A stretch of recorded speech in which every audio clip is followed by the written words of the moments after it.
साल था 1983। जब समुद्री गोताखोर समुद्र के अंदर गए तब समुद्र के अंदर का नजारा देखकर सब हैरान हो गए। समुद्र के अंदर एक विशाल नगरी थी। 30 बड़े बड़े खंभे थे, बहुत सारी सीढ़ियां और कहीं ऐसी चीजें जो 9000 साल पुरानी थीं। बड़ी बड़ी दीवारें, मूर्तियां, रास्ते और महल देखा। ये नजारा देखकर पूरी दुनिया हैरान हो गई। ये सभी चीजें महाभारत काल की थीं। आज की इस डॉक्यूमेंट्री में हम बात करेंगे द्वारका नगरी की। आखिर कहां लुप्त हो गई द्वारका, जिसे आज लोग मिथ कहते हैं? क्या है सच्चाई और कैसी पवित्र द्वारका को ढूंढा गया? और समुद्र के अंदर क्या क्या चीजें मिली? आइए जानते हैं श्री कृष्ण जी की द्वारका नगरी के बारे में। उससे पहले कृपया वीडियो को लाइक और चैनल को सब्सक्राइब जरूर कीजिए। भारत के 7 पवित्र स्थानों में से एक द्वारका गुजरात राज्य में स्थित है। द्वारका एक शहरी क्षेत्र है जो समुद्र के किनारे बसा हुआ है। ये 4 धामों में से एक बद्रीनाथ, रामेश्वरम, पुरी और द्वारका, ये चारों पवित्र नगरी हैं, जिनमें द्वारका गोमती नदी के किनारे बसी है। द्वारका नगरी को स्वयं श्री कृष्ण ने बसाया था, लेकिन ऐसा क्या हुआ कि यह अद्भुत नगरी, जिसे भगवान श्री कृष्ण ने स्वयं अपने हाथों से बसाया था, वह रातों रात समुद्र में डूब गई।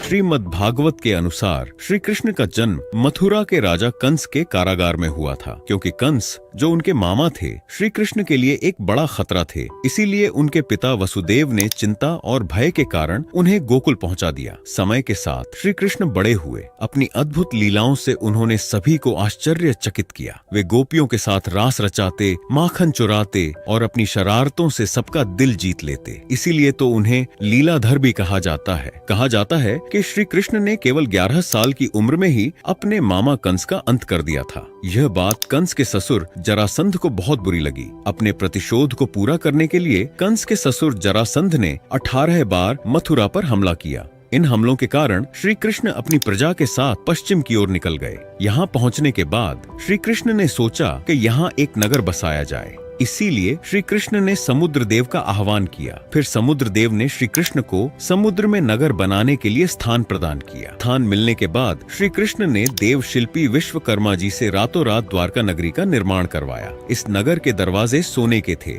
धन दौलत की कोई कमी नहीं थी। कहा जाता है कि द्वारका कुशस्थली नाम की जगह पर बनाई गई थी। द्वारका नगरी में लगभग 900 महल थे, जिनमें हजारों लोग रहते थे। द्वारका नगरी खुशी और समृद्धि से हंस खेल रही थी। इस नगरी में केवल समुद्री जहाजों के द्वारा ही आना संभव था, क्योंकि द्वारका नगरी पूरी तरह से किलेबंद थी।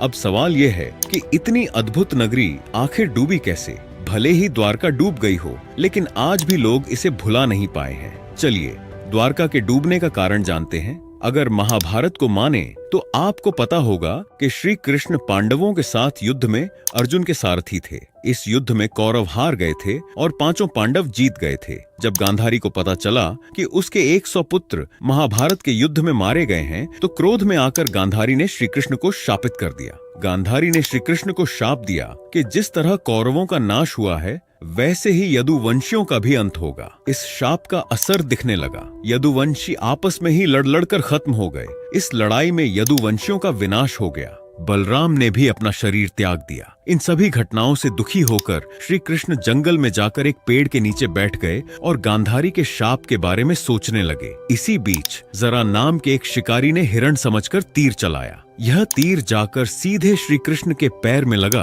जिससे उन्हें बहुत दर्द हुआ। जब जरा श्री कृष्ण के पास पहुंचा तो उसने देखा कि वह तीर किसी हिरण को नहीं बल्कि श्री कृष्ण को लगा है। जैसे ही शिकारी को अपनी गलती का एहसास हुआ, वह श्री कृष्ण से क्षमा मांगने लगा। लेकिन जैसा कि हम जानते हैं, श्री कृष्ण सबकी गलतियों को माफ कर देते हैं। इसीलिए श्री कृष्ण ने शिकारी को अभयदान दिया और उसी समय अपना देह त्याग दिया। जैसे ही अर्जुन को इस बारे में पता चला, वह बहुत दुखी हुआ। और दुखी होता भी कैसे नहीं, श्री कृष्ण ही तो थे जिन्होंने पांडवों के हर अच्छे काम में उनका मार्गदर्शन किया था। अर्जुन जैसे ही द्वारका पहुंचे, उन्होंने वसुदेव जी से कहा कि वह नगर में बचे बाकी लोगों को हस्तिनापुर चलने के लिए तैयार करें। उसके बाद अर्जुन प्रभास क्षेत्र पहुंचे और सभी यादवों का अंतिम संस्कार किया। अगले दिन वसुदेव की भी मृत्यु हो गई।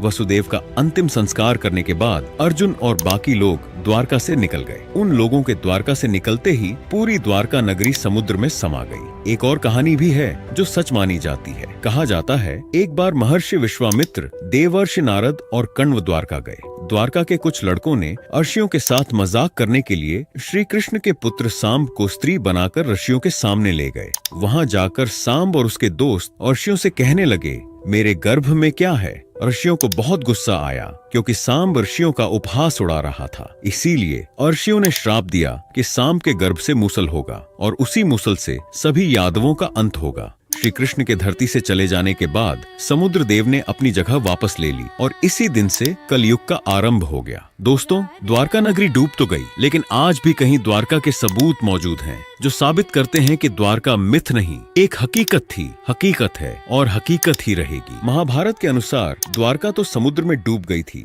द्वारका के अवशेषों पर सबसे पहले नजर पड़ी थी इंडियन एयरफोर्स के पायलटों की, जो उस वक्त समुद्र के ऊपर से उड़ रहे थे। 1970 में जामनगर के गजेटियर में इसका उल्लेख किया गया। इससे पहले लोगों का कहना था कि द्वारका नगरी एक सोच या फिर कल्पना है और काल्पनिक चीजों का कोई प्रमाण और इतिहास नहीं होता। 6ठी शताब्दी में गुजरात के भावनगर सिम्हादित्य सामंत सिम्हादयापाली की कॉपर प्लेट में यह पाया गया। यह शिलालेख द्वारका के वेस्टर्न सौराष्ट्र की राजधानी में है। इसमें सबसे महत्वपूर्ण यह है कि इसमें यह कहा गया है कि श्री कृष्ण यहाँ रहते थे। इसके बाद से लोगों को विश्वास होने लगा। CSIR council of scientific and industrial research के वैज्ञानिक डॉक्टर राजीव निगम महाभारत को कोट करते हुए कहते हैं कि महाभारत में श्री कृष्ण ने कहा है कि द्वारका सागर से निकाली गई जमीन पर बनाया गया था, लेकिन जब समुद्र का पानी वापस अपनी जगह पर आया तब द्वारका शहर डूब गया। डॉक्टर निगम कहते हैं कि पानी के नीचे खुदाई का काम मौजूदा द्वारकाधीश मंदिर से शुरू हुआ था, जहां कहीं मंदिरों की एक श्रृंखला मिली। इस बात से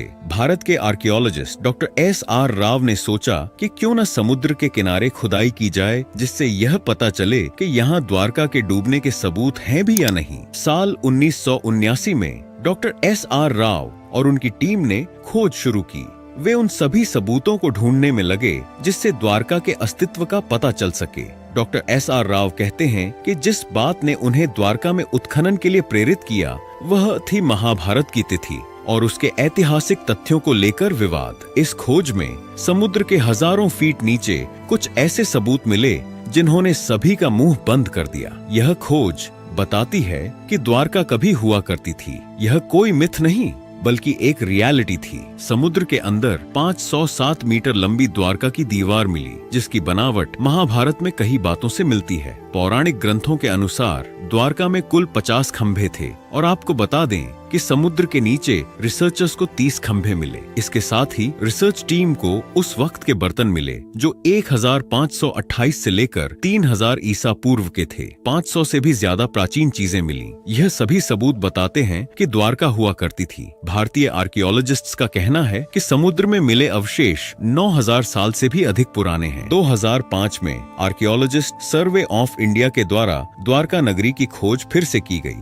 2007 में कच्छ के खाड़ी के पास समुद्र तटीय क्षेत्र में नौसेना के गोताखोरों की मदद से समुद्र के अंदर उत्खनन किया गया। वहां पर चूना पत्थरों को भी ढूंढ निकाला गया। यह उत्खनन 40,000 वर्ग मीटर के दायरे में किया गया था। वहां पर भवनों के खंडों के नमूने इकट्ठे किए गए, जिन्हें प्रारंभिक तौर पर चूना पत्थर बताया गया। पुरातात्विक विशेषज्ञ ने बताया कि ये खंड बहुत ही बड़े और समृद्धशाली नगर और मंदिर के अवशेष हैं। भारतीय पुरातत्व के निदेशक A.K. सेना के अनुसार द्वारका में समुद्र के भीतर ही नहीं बल्कि जमीन पर भी खुदाई हुई थी। 10 मीटर के इस उत्खनन में सिक्के और कई कलाकृतियां भी मिली थीं। नौसेना के साथ चलाए गए इस तीसरे अभियान की जानकारी देते हुए भारतीय पुरातात्विक सर्वेक्षण के समुद्री पुरातात्विक विशेषज्ञों ने बताया कि इन नमूनों को देश में ही नहीं बल्कि टेस्ट और रिसर्च के लिए विदेश में भी भेजा गया था। वहां से मिली जानकारी और कार्बन डेटिंग से यह पता चला कि ये नमूने 9500 साल पुराने हैं। इस रिसर्च से यह स्पष्ट होता है कि द्वारका एक ऐतिहासिक बंदरगाह बंदरगाह था जो 15वीं से 18वीं शताब्दी तक भारतीय और अन्य क्षेत्रों के साथ व्यापारिक संपर्क में महत्वपूर्ण भूमिका निभाता था। जैसे जैसे समुद्र का जलस्थल